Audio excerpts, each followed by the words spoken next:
Let's see this question.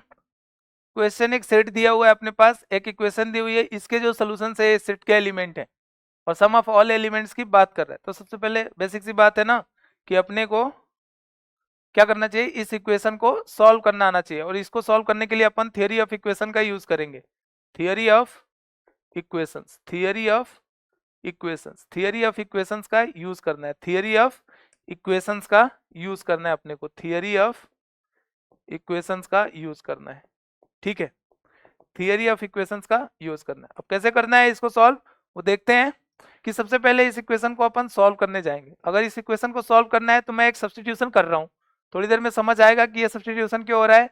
2 power 1 1 x को मैंने t मान लिया, तो जो पहली टर्म आ जाएगी वो क्या आ जाएगी, t³ अपॉन 4 हो जाएगी, ऐसा लिख सकता हूं मैं। दूसरी टर्म क्या हो जाएगी, +2 × t, 2 × t, that will be equals to 4 × t² और +1। ओके, ठीक है। अब इसके बाद अपन क्या करेंगे, इस इक्वेशन को हमने पूरा पूरा पॉलिनोमियल में चेंज कर लिया, एक साइड लेके आऊंगा तो t³/4, t³/4 -4t² + 2t -1 equals to 0। ये अपने पास एक पॉलिनोमियल आया। ठीक है, मान लेते हैं इसके रूट्स क्या है, t1 t2 एंड t3 है, t1 t2 एंड t3। तो मैं क्या बोल सकता हूं, implies t1 is equal to 2 power 1 1 1 x1, क्योंकि हमें x1 x2 x3 और x3 की वैल्यूज निकालनी है। तो t1 के करस्पॉन्डिंग x1 को ले लिया, सिमिलरली t2 के करस्पॉन्डिंग क्या ले लिया, x2 को ले लिया, एंड t3 के करस्पॉन्डिंग किसको ले लिया, x3 को, तो 1 1 1 x3।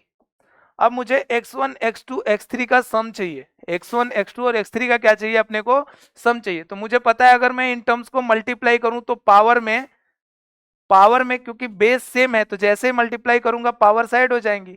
तो ऐड करने के बाद हमें x1 + x2 + x3 की जो टर्म है वो दिखने लगेगी।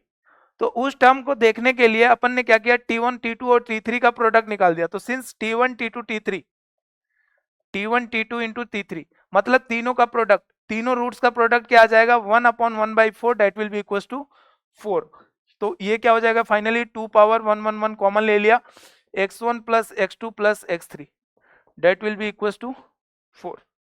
ठीक है, तो 4 को मैं 2 का स्क्वायर भी लिख सकता हूं।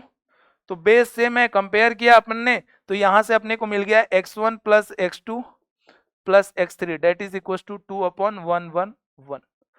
तो सम क्या आ गए, ये एलिमेंट्स x1 x2 x3 क्या थे, इस सेट के एलिमेंट्स थे और इन्हीं के सम की बात कर रहा है, इन्हीं के सम की बात कर रहा है। तो बी ऑप्शन क्या आ जाएगा, करेक्ट ऑप्शन आ जाएगा।